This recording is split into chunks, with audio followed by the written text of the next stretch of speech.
بہترین نبی پاک نے غریبی کو عزت دی. حضرت عبد الرحمن ابن عوف کہتے ہیں میرا ایک دن دل کیا تھا کہ یہ دولتیں چلی جائیں میں غریب ہو جاؤں. حالانکہ امیروں کا کبھی غریب ہونے کو دل میرا کیا تھا کہ کس طرح. فرمانے لگے ایک غریب صحابی حضرت سعد انصاری نبی کریم کی بارگاہ میں ملنے کے لیے آئے. انہوں نے جب نبی پاک کے سامنے ہاتھ کیے نا ملانے کے لیے, قربان جائیں, انہوں نے ہاتھ پیچھے کرنا چاہا پر میرے نبی نے ان کا ہاتھ تھام لیا. حضور نے زور سے پکڑ لیا. انہوں نے ایک دفعہ چاہا, پھر اصل میں آپ سمجھے نہیں نا میں کیا کہہ گیا ہوں, یعنی حضور نے ہاتھ تھام لیا, یعنی نبی کریم نے ان کا اپنے دست مبارک سے ہاتھ پکڑ لیا. صحابی خاموش ہو گئے. حضور نے پھر ان کا ہاتھ کھولا, فرمایا یہ کیا ہے؟ تو وہ رو پڑے, عرض کرنے لگے حضور بچے زیادہ ہیں, مزدور آدمی ہوں, پھاوڑے کے ساتھ کدال کے ساتھ کئی کے ساتھ کام کرتے ہیں.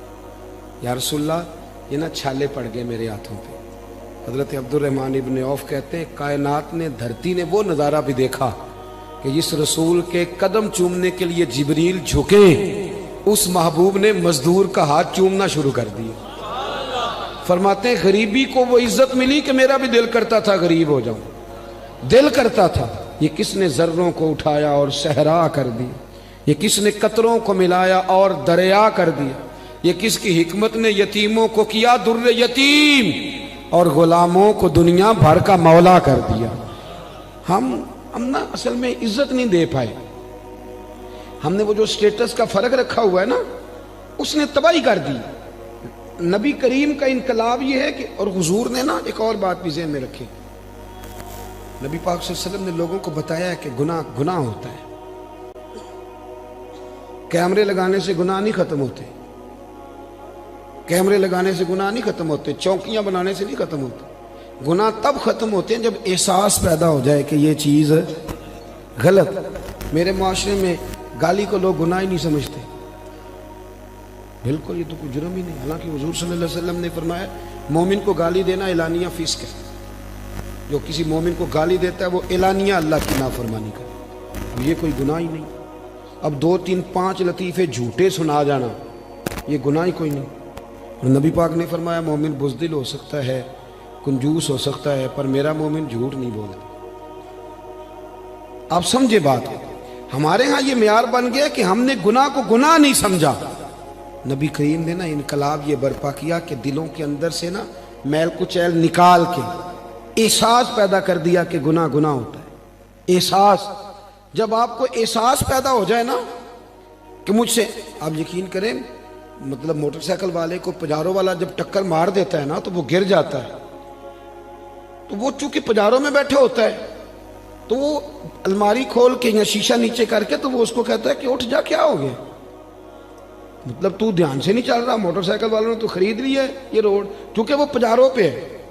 لہذا وہ غلطی بھی کرے تو پھر بھی وہ تسلیم کرنے کو تیار ہے. ایسے نہ ہو تو عقل بھی تو نہیں نہ ہوتی. جدے کر دانے او دے کملے بھی سیانے. نبی کریم صلی اللہ تعالی علیہ وسلم نے انقلاب برپا کیا کہ احساس پیدا کیا, غلطی کا احساس. بخاری میں حدیث ہے, حضرت ابو ہریرہ رضی اللہ تعالیٰ عنہ, حضرت انس بن مالک رضی اللہ تعالیٰ عنہ حدیث کے راوی ہیں. کہتے ہیں غامدیہ قبیلے کی ایک بی بی آئی حضور کی بارگاہ میں.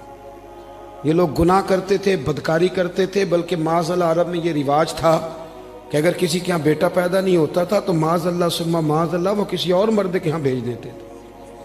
وہ تو اس کو عیب ہی نہیں جانتے تھے. آج بھی آپ یورپ میں کوئی اس کو عیب سمجھا جاتا ہے. ہمارے حکمران ہمیں مثالیں دیتے ہیں, ہم جی اس طرح کا بنا دیں گے. میں نے کہا رہنے دو, ہم نے اس طرح کا بن کے کیا کرنا ہے. اللہ کا فضل ہے, میرے ملک میں آج بھی بہت ساری شرم و حیا ہے, بہت سارا کرم ہے اللہ کا. وہاں تو حد بندہ ہی کوئی نہیں. کس طرف آپ جا رہے ہیں.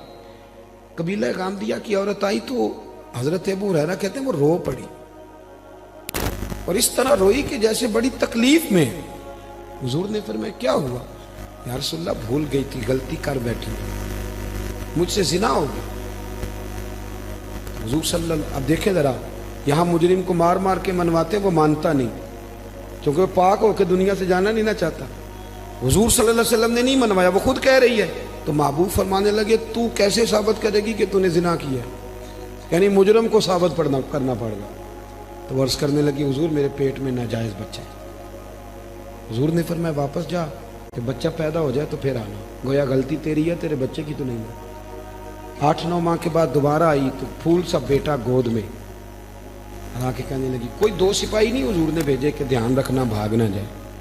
حضور کی نورانیت کا کمال یہ ہے کہ احساس پیدا کر دیا کہ گناہ ہوتا ہے، غلطی ہوتی، احساس پیدا کیا۔ وہ آئی، یا رسول اللہ یہ بچہ ہے، نبی پاک صلی اللہ علیہ وسلم نے فرمایا اس کو لے جاؤ واپس اور دودھ پلاؤ، جب روٹی کھانے کے قابل ہو جائے پھر آنا۔ وہ گئی، 2 سال کے بعد آئی تو بچے کے ہاتھ میں روٹی کا ٹکڑا تھا اور رو پڑی۔ صاحب کنز الاموال نے لکھا رو پڑی اور عرض کرنے لگی، یا رسول اللہ مجھے پاک کر دیں، حضور مجھے ساری رات نیند نہیں آتی، میں رو کے وقت گزارتی ہوں کہ اس حال میں مر گئی تو میں اللہ کی بارگاہ میں کیا منہ لے کے جاؤں، حضور مہربانی فرمائیں۔ یار یہاں لوگوں کو شعور ہی نہیں ہے، بڑے بڑے جرم لوگ اپنی چادر کے نیچے چھپائے پھرتے ہیں، پر احساس نہیں کہ ہم کسی طریقے سے اللہ رسول سے معافی لے لیں۔ یہ وہ انقلاب ہے جو میلاد والے رسول نے برپا کر دیا۔ اللہ اکبر۔ حضور نے ایک بچہ لے کے ایک صحابی کو دیا، فرمایا اس کی پرورش کرنا، اور پھر حضور نے لوگوں سے کہا کہ اسے پتھر مارو اور مار مار کے سنسار کر دو۔ حضرت انس بن مالک کہتے ہیں اسے پتھر لگ رہے تھے اور نبی پاک بے چینی کے ساتھ اندر ٹہل گئے۔ جب اس کا انتقال ہو گیا تو نبی کریم علیہ السلام کو آ کے بتایا گیا حضور انتقال کر گئی۔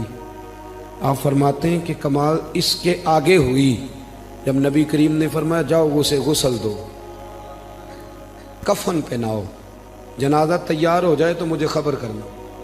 کہتے ہیں جنازہ تیار ہوا تو محبوب فرمانے لگے صفے بناؤ بھائی میں خود جنازہ پڑھاؤں گا۔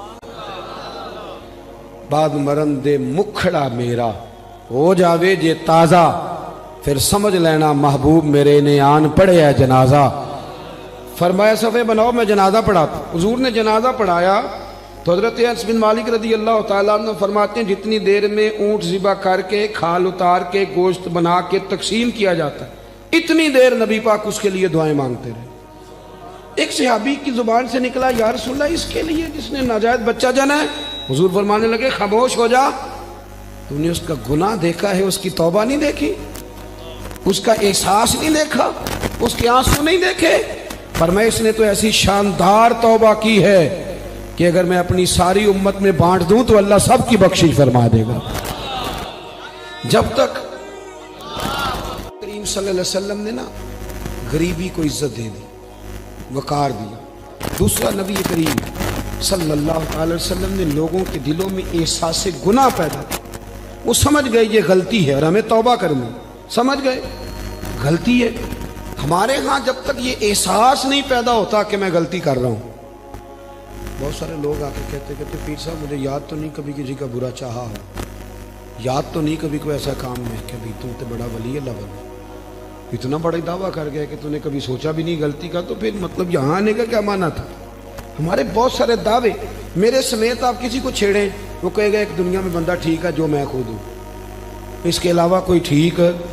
بلکہ بہت سارے لوگ تو کہتے ہیں جی میں چھوٹا تھا تو ابا جی کام نہیں کرتے تھے، بڑا ہوا تو بھائی نہیں کرتے، اور زیادہ بڑا ہوا تو بچے نہیں کرتے، یعنی ثابت کرنا چاہ رہے ہیں کہ ابے کو بھی روٹی میں نہیں کھلائی، میں نہیں پالا ہے۔ یعنی اپنے حق میں دلائل ہر وقت اپنے حق میں دلائل دینا بھی کوئی بات ہے بھائی؟ اپنے اندر اپنی غلطیوں کا احساس پیدا کر۔ تیسری بات، میرے نبی کریم صلی اللہ علیہ وسلم نے نا رشتوں کے اندر رشتوں کا احساس پیدا کیا۔ رشتے پہلے بھی تھے پر ان کا احساس، میلاد سے پہلے بھی رشتے تھے پر رشتوں کا احساس موجود۔ حضرت طارق بن عبداللہ رضی اللہ تعالیٰ عنہ فرماتے ہیں کہ میں حضور صلی اللہ علیہ وسلم کے اعلان نبوت سے پہلے ایک دفعہ مکے آیا تھا تو میں نے ایک شخص کو دیکھا ایک بوڑھی عورت کے گلے میں رسی ڈال کے کھینچ کے لے جا رہا ہے۔ میں نے اس سے پوچھا کہ کیوں اس بوڑھی کو تکلیف دے رہے ہو؟ تو کہنے لگا تو ہٹ جا، تو کون ہوتا ہے؟ میں نے کہا یہ کون ہے بوڑھی؟ کہنے لگا میری ماں ہے، گلے میں رسی ڈال کے کھینچ رہی، کہہ رہا بوڑھی ہو گئی ہے کسی کام کی نہیں رہی، منڈی میں بیچنے جا رہا ہوں۔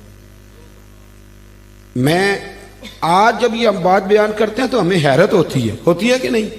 بولیے، یہ آپ چلے جائیں صرف 7-8 گھنٹے کی فلائٹ ہے، یورپ میں پہنچے، جا کے دیکھ لیں بچہ 18 سال کا ہوتا ہے تو ابے کو فارغ نہیں کر دیتا وہ آج بھی، کوئی احساس رہتا ہے؟ باقی کوئی ایسی ٹینشن ہو، اس پر سیمینار ہوتا ہو، اور ماں باپ بچوں کو نکال دیتے، کہتے بھی تیری 18 سال عمر ہوگی اب تو نکل جا کے اپنا کچھ سوچ.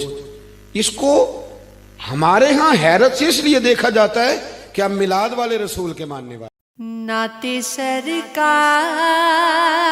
کی پڑھتا ہوں میں، نعت سرکار کی پڑھتا ہوں میں، بس اسی بات سے گھر میں میرے رحمت ہوگی. ایک تیرا نام وسیلہ ہے میرا، ایک تیرا نام وسیلہ ہے میرا، رنج و غم میں بھی اسی نام سے راحت ہوگی.